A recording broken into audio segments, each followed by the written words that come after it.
And welcome back, Fourth and Long fans. It's your footy correspondent, Coach Donnie, has here back with another off-season supporter series chat.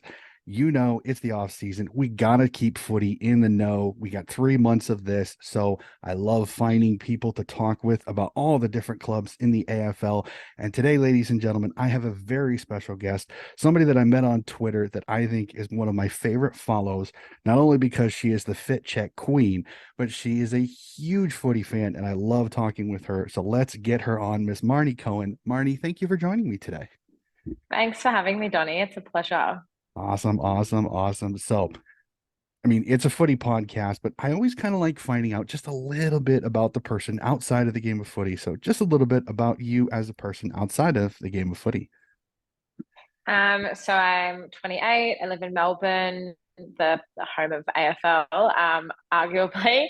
I work in communications and I love a good outfit, as you know by my daily fit checks.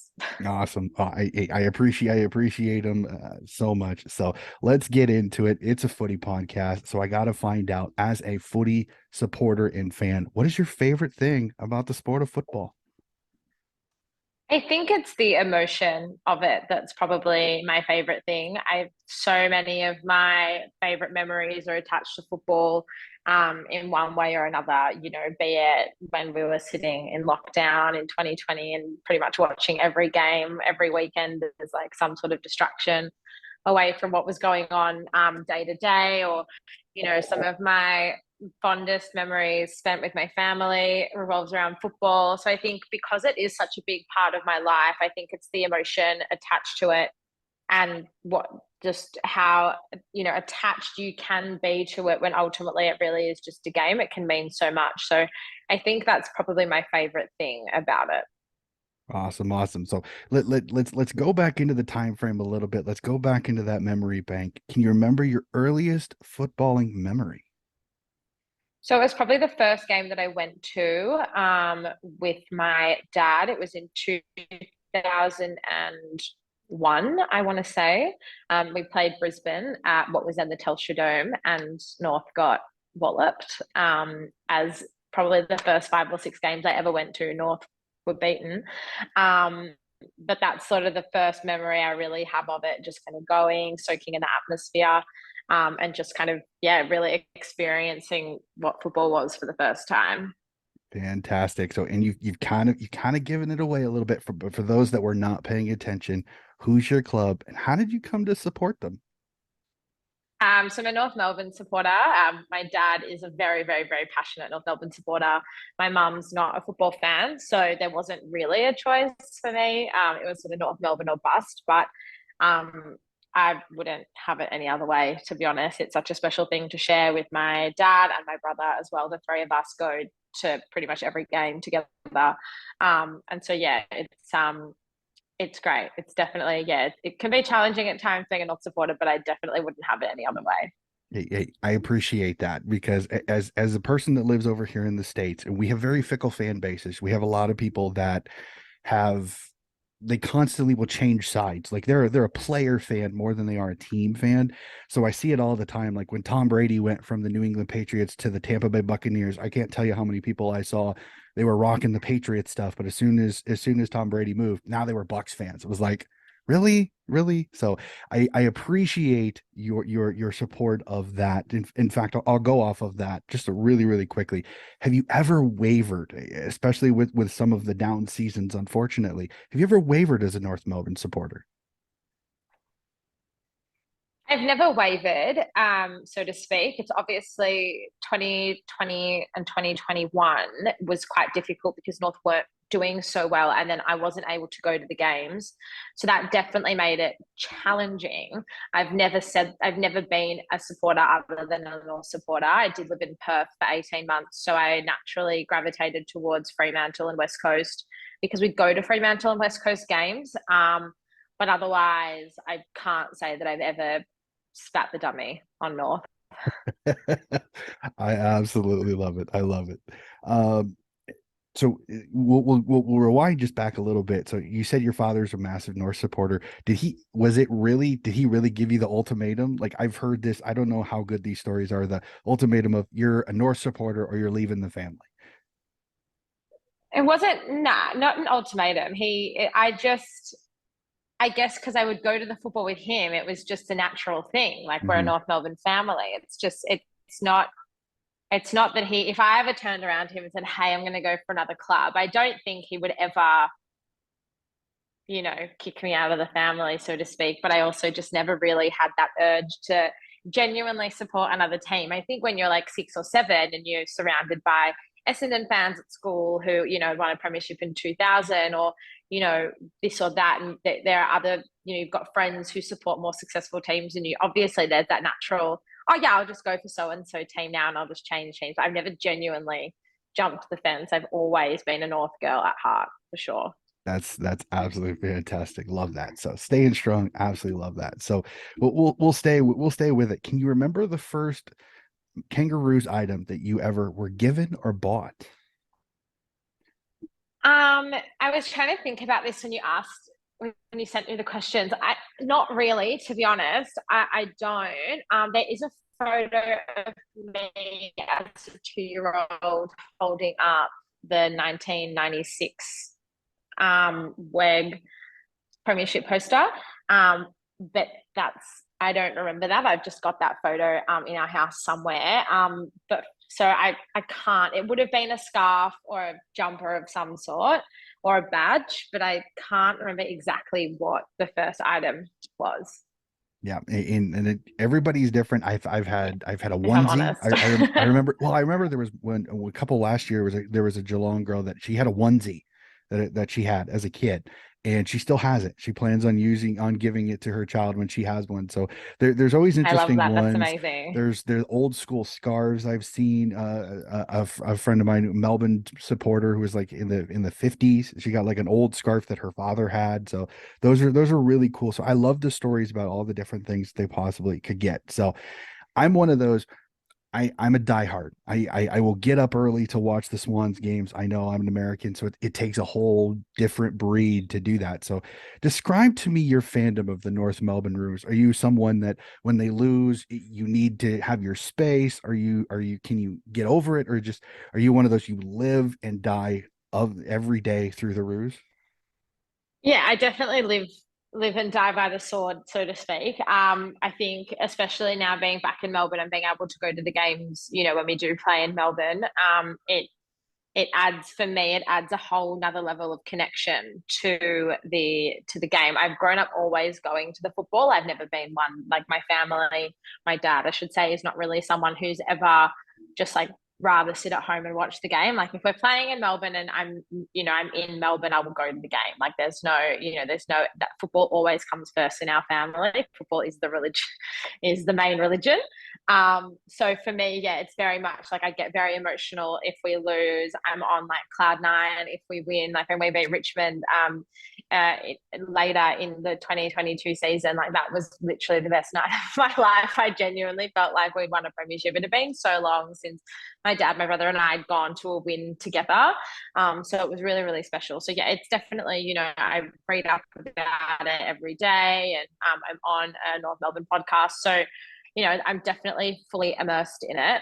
We have traveled a little bit as well for the football. So, yeah, it's very, like, we're very, very into it. I'm very emotionally attached to it. I think going through COVID and not going to the games and that coinciding with North having a bit of a downturn in performance, it's probably, I wouldn't say it's detached me so much, but I think I'm able to, given where North's at the moment, I think I'm able just to walk away from a loss and just accept it and kind of move on. Maybe more than say 4 or 5 years ago when we were kind of pushing for the 8 and pushing for contention.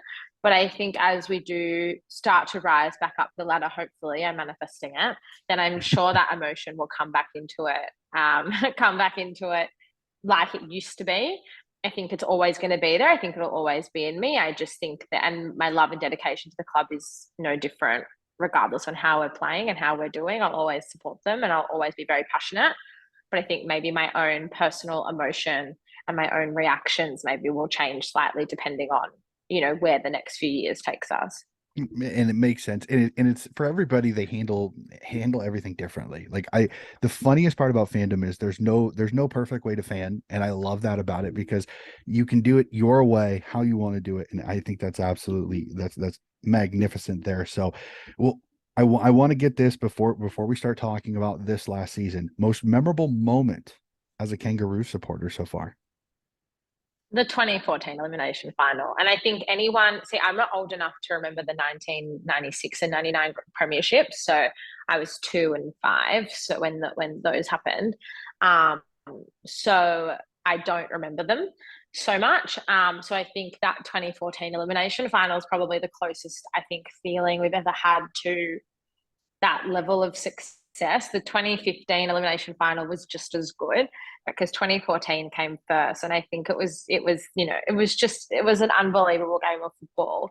Um, that's definitely my number one moment of all time, without a doubt, and it probably will be for until we reach that level again, and hopefully go further next time. But we will cross our fingers that that comes much, much sooner. So we'll go to it. We'll unlock the hurt locker. Unfortunately, here thoughts on last season for the AFL men's, because as a North supporter, I remember seeing your tweets after the games, and I felt horrible because you could definitely tell this season was just everything that possibly could have went wrong for North. Unfortunately, did. Yeah, I think sadly it was probably worse than 2021. At least the first half of it anyway, until the club parted ways with David Noble. I think you could kind of, in 2021, you could kind of see where they were trying to go with things. You could see what they were trying to do. It didn't work most of the time, but you could it kind of seemed like something was coming together, and kind of by the second half of the year, sort of things were kind of pieced together and they were slowly starting to come together. So when you come to a fresh season and you just, all sign of that's gone, you're just like, well, what's actually the game plan here? What are we actually trying to do? What are we actually trying to achieve? So then when David Noble left and Patch Adams kind of walked through the door, I mean, we obviously had that win against Richmond, which was, just, I think, the kind of injection that we all probably needed. But I think that for the most part, things improved, but it still kind of seemed like no one, like, the intent was there and the effort was there, but the game plan wasn't there and the skills just weren't there. So it kind of, at least we found one element of it, which was, that people wanted to play, and we found some really great kids last year as well, which I think we're super thankful for. But I'm just really looking forward to yet another clean start this year. I think it's been really hard because we've had no continuity pretty much since Brad Scott left. It's kind of been 3.5 years of mess. It's almost a reflection of what's happened in the world kind of in the last 3.5 years. So I'm very much looking forward to a bit of stability, and a little bit of, just a bit of sense, like something that Mhm. makes sense, something that's simple, something that's not complicated, and something that we can actually execute. So yeah, I'm definitely, it was hard. It's hard to watch, but I think we're in a good position now to go forward. Yeah, and I remember saying on my podcast in 2021, North was a team you didn't want to play late in the year because they gave maximum effort. They never were out of a game. Yeah, they may not have won, but they gave maximum effort. And last year, I don't know what it was, what fell apart when. I'm not going to try to open up any wounds there on that one. But there was something that the previous season had that this last season didn't. So it was just very frustrating for me that I thought I saw the progression, that the at least attempt of competition. And this year, I don't know what happened after everything kind of just imploded, unfortunately. That spark was never there. And I think that was frustrating for me because I saw some good things the previous season, and to not back it up the next year was really, really difficult. So we'll stay on this because I remember listening to your latest North talk, and I loved how you responded to this. And I'd like my audience to hear this. Jason Horn Francis, for some people, is an ire when it comes to North Melbourne, but I loved your response. Could you just, what were your thoughts on this whole situation, and your thoughts now that he's moved on to Port Adelaide, and what you kind of What were your thoughts on this whole thing? I think there's something I've learned in, being online for so long and really like sharing my thoughts and opinions on the football club, is that if it's something that's, I don't really like making comments on things until after they've happened. I just don't really, I'm at a place in my life where I don't feel the need to engage in, you know, silly debate or being attacked for what I think. But Mhm. those who know me know that I haven't really been a fan of Horn Francis from the beginning. And it was quite obvious by kind of midway through the year that he would probably leave. My dad and my brother have had multiple conversations about this throughout the season. And obviously, we've discussed it in depth now. I think that it was obviously the right move by the club to move him on. I think he doesn't want to be there, and he clearly was creating a toxic environment and a toxic culture, very defiant, clearly has an attitude problem. So I think that North didn't have a choice but to move him on. And I think that now, I think it probably appeared at the time of the trade, and I was definitely a victim of this at the time of the trade going through. While I understood it's obviously something the club had to do for the sake of the other players who were there and for the culture of the club, and we're at a crossroads now where we're actually at a position where the club is literally, from the day that we got rid of Boomer Harvey and Drew Petrie and Mhm. Michael Frito and all that happened at the end of 2016, the club has literally been on a downward slope since then. We had a little bit of success in 2018. We had a relatively good season, but that was probably a bad thing that happened for the club because we probably just needed to have another shit year so that Brad Scott would go and we could start another rebuild. And it turned into an utter mess.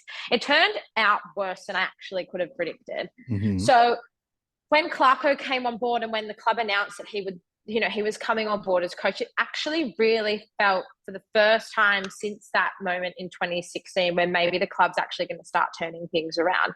Anna Mafio left, which was another really good thing for the club. So it only seemed natural that Horn France, we got rid of Polak as well. So it only seemed natural that to get rid of someone who clearly doesn't want to be there.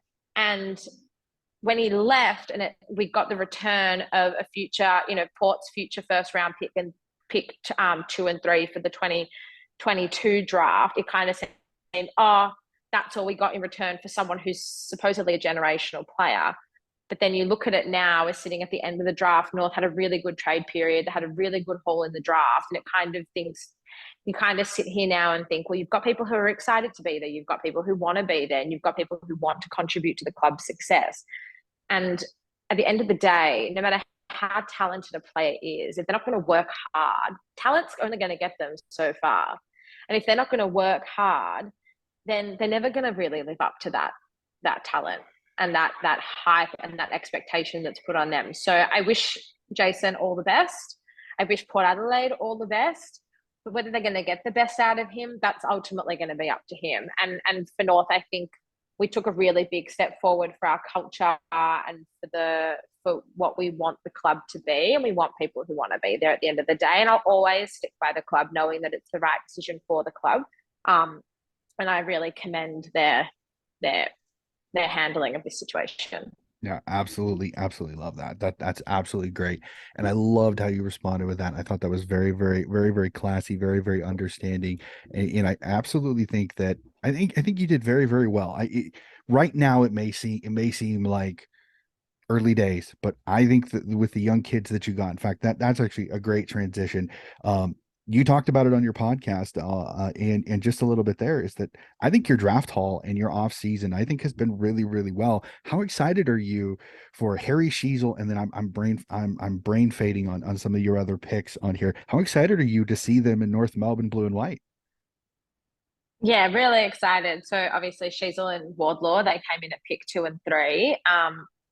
Both incredible talents. And I think that, they'll add a whole lot. They've both got amazing skill sets that, they're not one-dimensional players. So I think that there's really potential for both of them to have such a big impact um, on the club. And then obviously I've watched a lot of Logan Tucker over in Perth, playing for Fremantle. So to be able to bring them across as part of the, in the trade period was, I think, a massive win for North as well.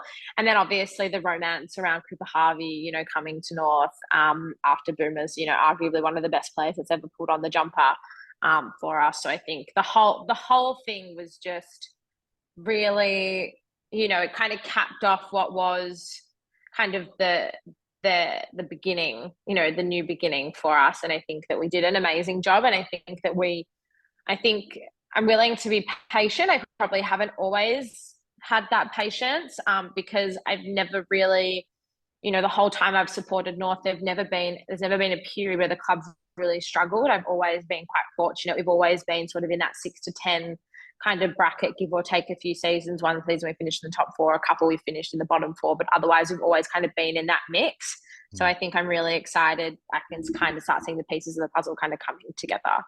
So I'm really excited to see how we go. Yeah, it'll be fantastic to see at it. So we'll go from that. I hear people say this all the time. What are your expectations for next season? And for me, I hate the word expectations because it insinuates that you want something or something will happen. And the way footy is, the way injuries go, you just never know. I mean, it is always a crapshoot. You never know how things are going to go. I don't think many people went into this season thinking Collingwood would have the season that they did. So your thoughts on next year? I'm not going to say expectations. Your thoughts on what you think is possible for North Melbourne next year? I just want things to make sense. Things haven't made sense on field for North for a few years now. And I think I just want things to make sense. I want to know what the game plan is. I want to know what we're trying to achieve. I want to see a bit of fire and passion. I want to see people who, I want to see players who are excited by their potential and what they can do. And I want them to be able to unlock their own potential and really embrace it and push the club forward. I think we're going to be in a position probably next year, if not this coming season, the 2023 season or the season after, is there probably will start being a bit of competition for spots. I think there's enough good players there now that there should be a bit of pressure and a bit of competition. That's what made Richmond so good in that kind of 2017 to 2020 period, is their B and C grade players were playing so well. They were constantly challenging spots. They really made the most of their opportunities when they were there. I think that Clarko will be ruthless, and I think that he's not going to just gift games to people, and that's what I want. I just want to see a bit of fire. I want to see a bit of passion, and I just want things to make sense. In terms of expectation, I know obviously it's a buzzword, but in terms of ladder position, I don't expect us to finish higher than bottom 4. But I want to see enough improvement within that side that I can comfortably say, okay, we'll climb the following year. Yeah. You want to see, you got to give it some time to all come exactly. together. You want to see compete and you want to see progression. And I think those are two things that I think North fans should expect with what you have. So I almost forgot. I'm going through my questions here. I'm like, I know I missed one. I almost forgot this. Do you have a favorite player of the past? And do you have a favorite player currently on the Roos list? So my favorite player of all time is Jasper Pittard. Anyone who knows me knows that very well. I also was a massive Lindsay Thomas fan when Lindsay played at North. I don't have a player currently that I love as much as I loved Jasper, and that but I do love Todd Goldstein. I do love Ben Cunnington. They're two of my favorite players. I also really like Hugh Greenwood. He's probably a bit Jasper-esque, so that's probably why I do love him so much. And I also really like Callan Coleman Jones and Callan Dawson. So there's a few in the mix. I mean, Todd Goldstein will always be one of my favorite players, along with Ben Cunnington and Jack Zeeble as well. Hugh Greenwood's probably my favorite player. That's not someone that you would typically roll off the list, but Jasper Pittard will always be my number one. And I did really, really love Lindsay Thomas as well. So I'd say Jasper and Lindsay are probably my two all-time favorites, for sure. It's like choosing your favorite child as a parent. You just don't want to because you find a way to connect with all of these players. So I love that the question was interesting because you always get some interesting answers because the players of the past, especially some of the older clubs, there's a lot of people that people I've brought up. So it's a fascinating question. And I was kicking myself. I'm like, I forgot to ask that question. So thankfully I was able to get that in. So we're gonna have a little fun with you, Marty. We're gonna make you think a little bit. I'm going to install you as the Okay, list let's manager. go. I'm going to install you as the list manager at North Melbourne for the men's side. All 17 of the other clubs in the competition will only take one player. Doesn't matter who. One player. Who would you bring to North Melbourne and why? Buddy Franklin is the greatest player of all time. There's no other. If Buddy Franklin's on a list somewhere and he's still fit to play, he plays. You have to take him. I don't think there's any. I don't think there's any doubt in my mind. And I think the other reason why I'd say that is we need a second key forward while Charlie Combin's still stuck on the sidelines injured. So I would definitely take Buddy. I don't think you can take any other player while he's still running around. No, even as a Swans fan, I love that. I love that pick. So you're going to spawn this question from me. I gotta ask. 1,000 goals by Buddy Franklin. Where were you when that goal went through?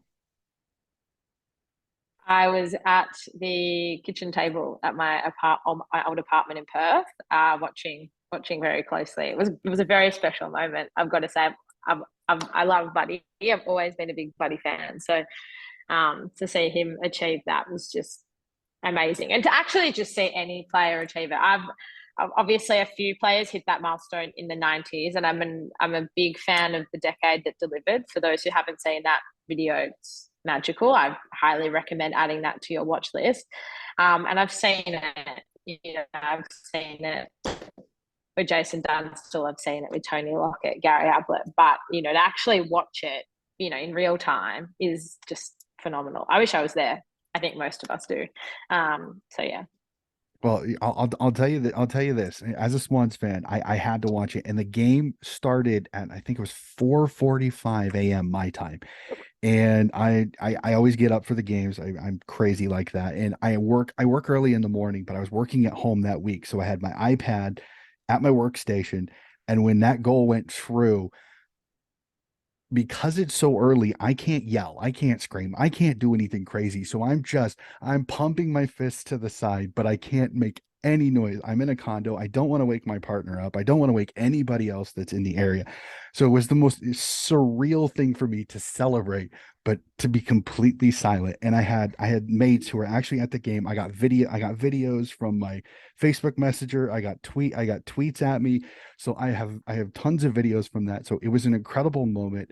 I still think personally, I don't think it's going to happen again. As much as I would love to see another person kick 1,000 goals, the next person right now I think is Rewol, and he's at 700. And I just don't see him getting 300 before his career is over. So I worry that this 1,000 might be the last we ever see of it, unless a rule change to man defense through the entire field happens. And I just don't see the league doing that. I mean, am I too far off on that? No, I agree with you. I don't think the game has changed so much. I mean, you kind of, and the 90s were only what, 20 something years ago now. But I Mhm. mean, the way the game has changed, I mean, the biggest thing is it's gone from being a part-time thing to a full-time professional competition.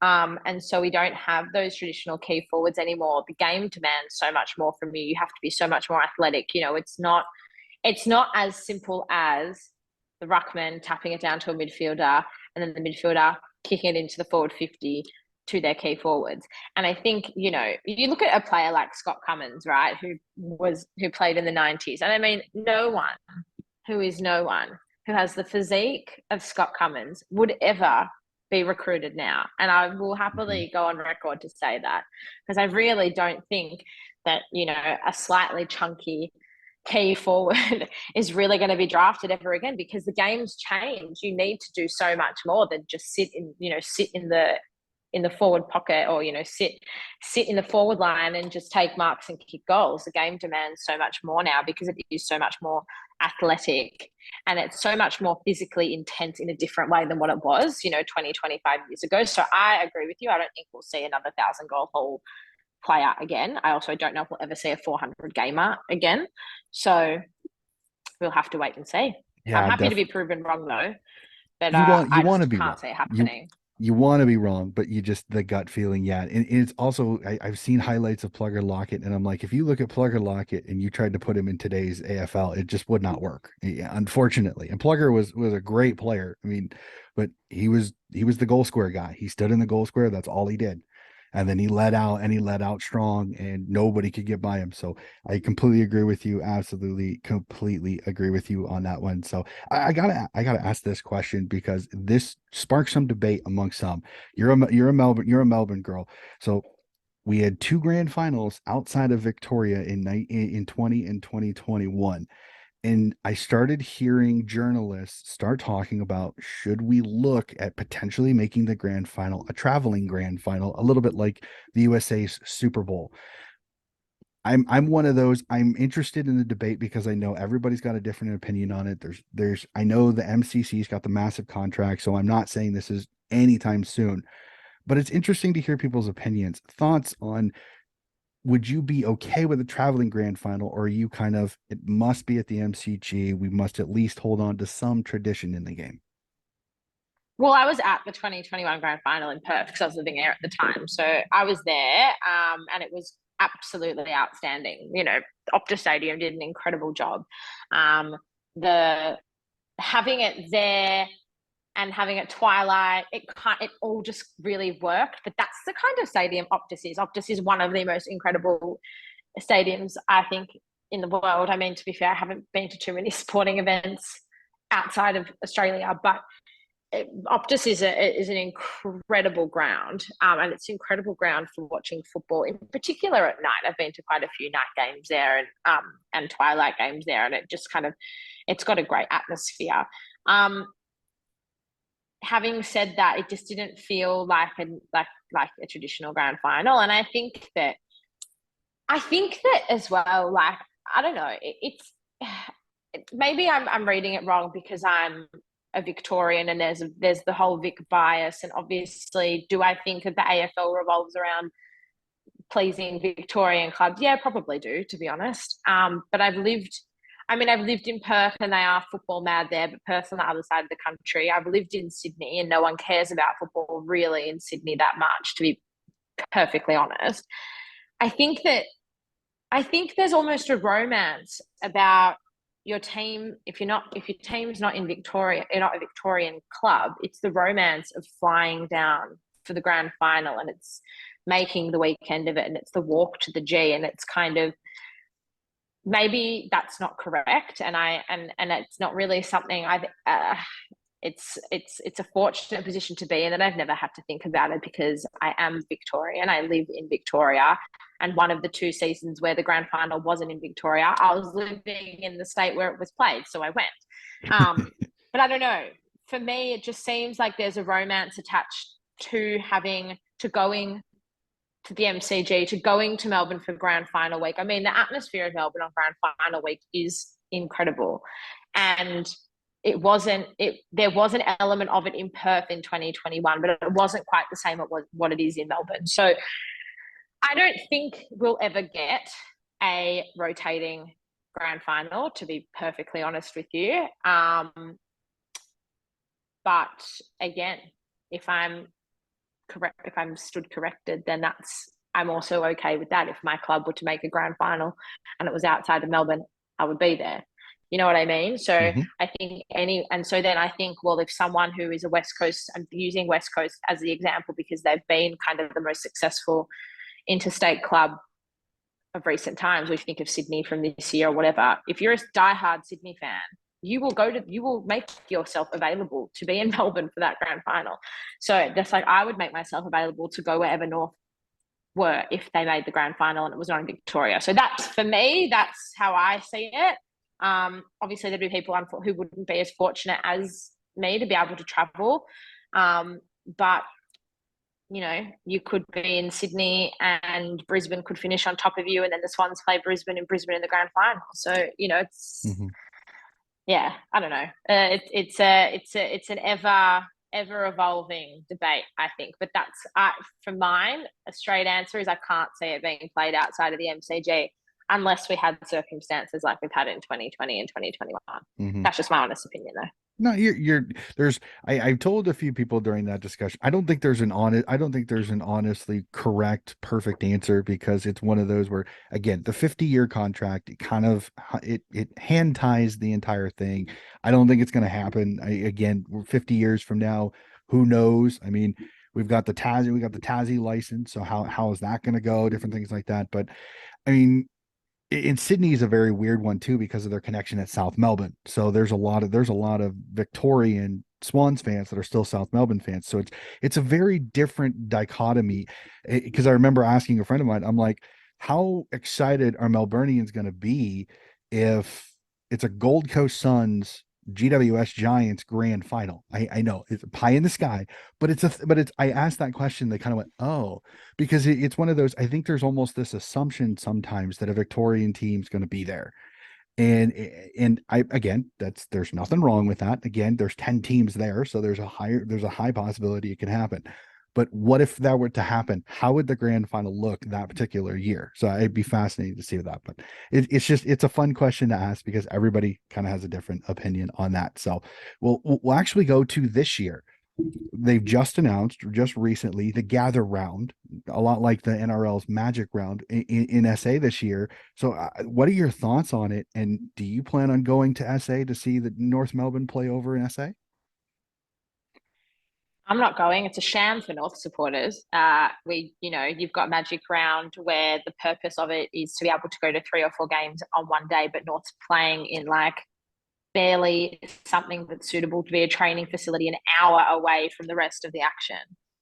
Mhm. So there's my opinion on gather round. Once again, it's the six little clubs who have been forgotten about. Fremantle's game starts. Fremantle play the Suns, and their game starts. They play on a Mhm. Friday, and their game starts at like 3:30 p.m. Western time. Mhm. Like it just, it's again, it's once again, it's the hand is feeding the big clubs. But yeah, look, I mean the concept's interesting. But and I'm sure if North got a better end of the deal, I'd probably be more enthusiastic about it. I'm Mhm. not going to go. If I want to go and watch North play in Adelaide, I'll go and we play at Adelaide Oval. I've got no interest in watching us play at the ground that we're playing at. Mhm. Yep. Again, everybody's different. It'll be fascinating. It'll be fascinating to see. I agree that I the fixturing for that was very interesting. I'm not sure they maximized what they could. And again, a lot of games on the Adelaide Oval, you don't want to tear it up, but I mean, you really I intended it mean, to be. the SANFL is big enough that there's enough grounds within Adelaide that are suitable to play games at. I've just come back. I was just in Adelaide last week, and I've just come back. And to get from Norwood to the city to Glenelg, like these places are all pretty close together. 20-minute drive or whatever. They're not super far away from each other. And the SNAFL is one of two. I would argue that the SANFL and the Waffle are probably the only two really strong state leagues that we have left in the country. So the SNAFL should be able to provide enough, like there should be enough grounds that you could cater for all 9 games to be played at Adelaide Oval, Norwood, Glenelg, and kind of, wherever else inside Mhm. Adelaide and in the inner suburbs. So the fact that you've got typical North have got the one game out in Mount Barker on a ground that I don't even think would pass as a training facility, let alone to be playing a professional game of football on it. And they've just, sold out in an hour. Well, I wonder why. There's 3,000 people that can fit there. Like, it's just, it's for me, it's a sham. And for me, I've lost all respect for it. But I'm sure if you asked a Collingwood supporter or a Richmond supporter, they would think it was magical. Mhm. I think I think Sydney plays Richmond on the Adelaide Oval, so I can completely understand that. So all right, we'll get off that, and I completely understand your vitriol on that, and I agree with it. I have absolutely no issue with that. So we'll jump to one of my other favorite passions, and that's AFLW. I absolutely adore the AFL product. I do a weekly review on here, and I absolutely love the product. AFLW, I know you're an AFLW supporter. Thoughts on AFLW as a whole, and then thoughts on North seasons because the Roos had a pretty, I think, a really good season this year. Um, can kind of going off of what they lost in expansion. No, I really enjoy the AFLW for what it is. I think it's a lot of fun. I really like going to games. My dad and I went to the semi final against Richmond, and we had a great time. And it's I think my passion for AFLW comes from North Melbourne.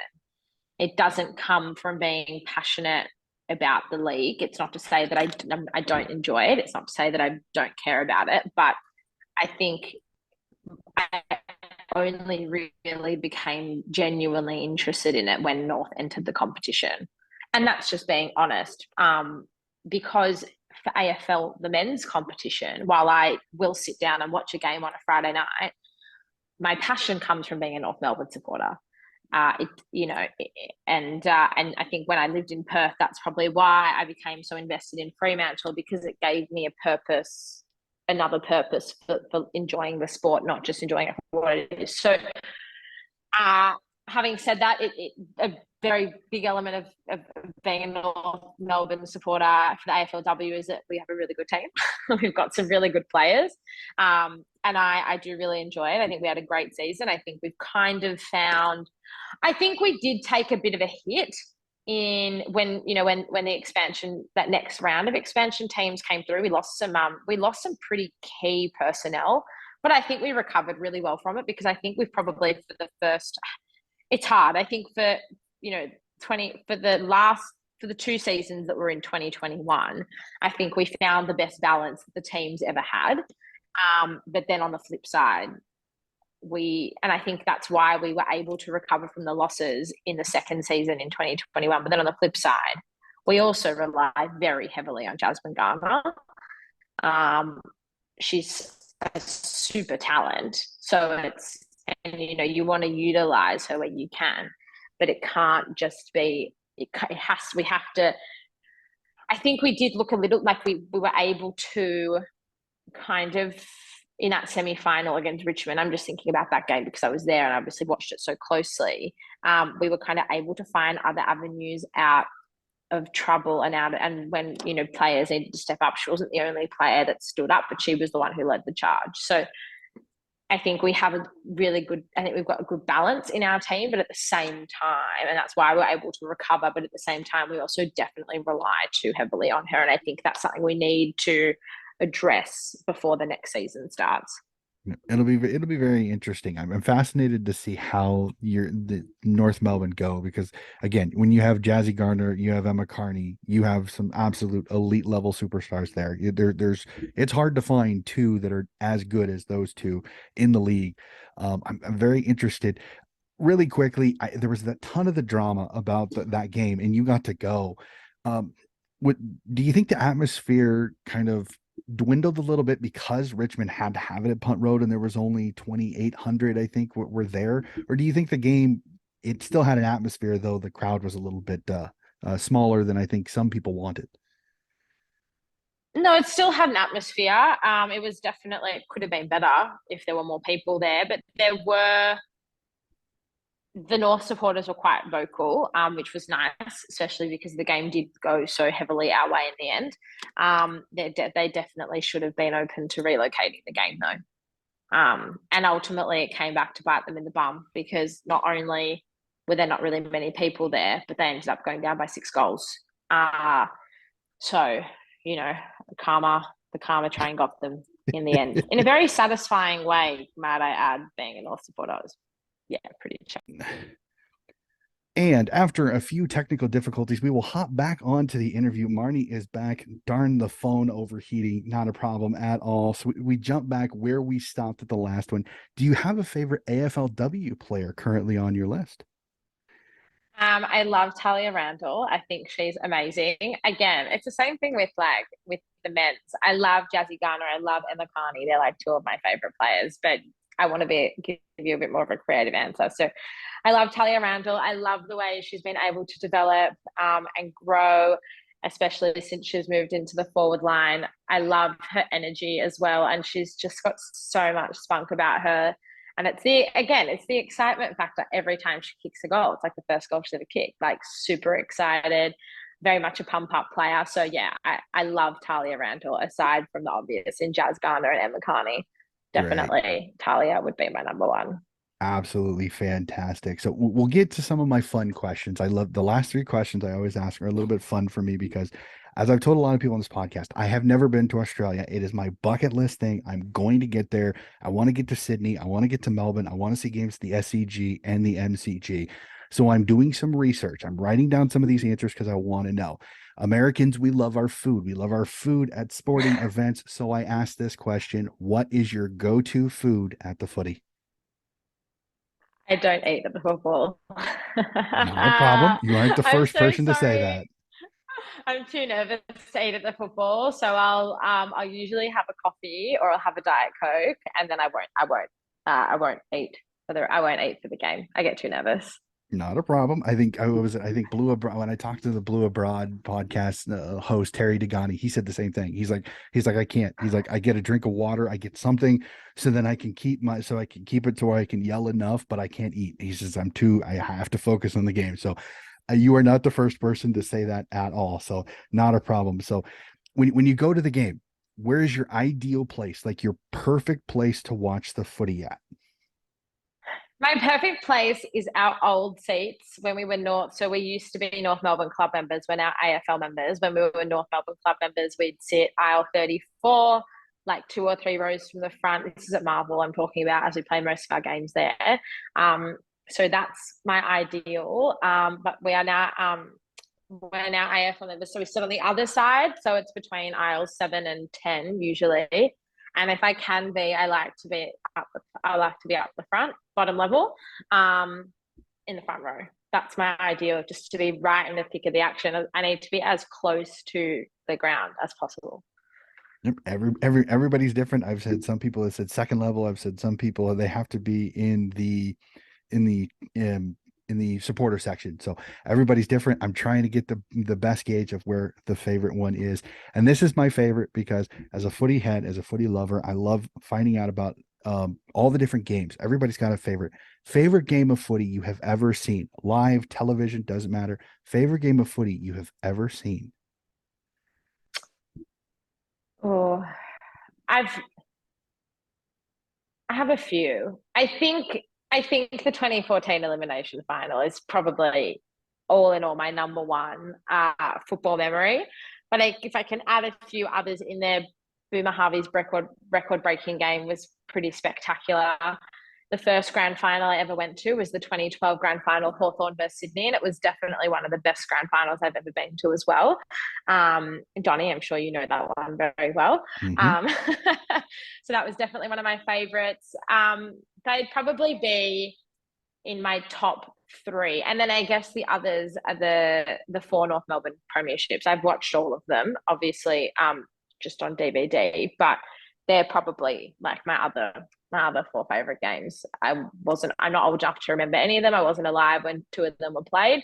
Um, but yeah, I think for any supporter, their club's premierships will always be, in that mix.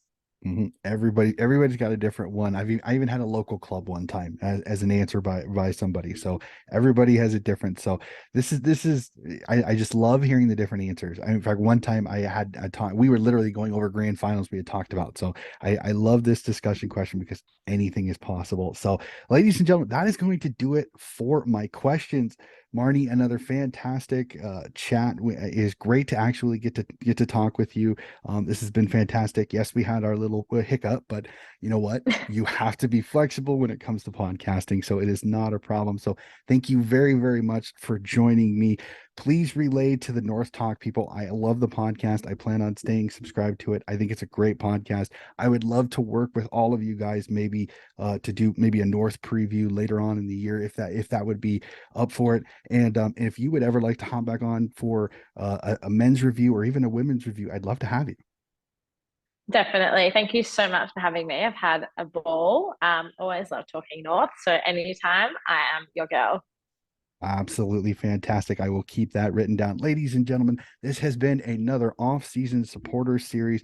Keep an eye out. I've got plenty of teams, and I've even got some local leagues. I've got a couple of guys lined up to talk about from the SANFL. I'm working on some of the Waffle and maybe even a VFL club here or there. Keep an eye out. We're going to try to get through this off-season and get to March when the men's season is back. That'll be it for the episode. We will be back again very soon.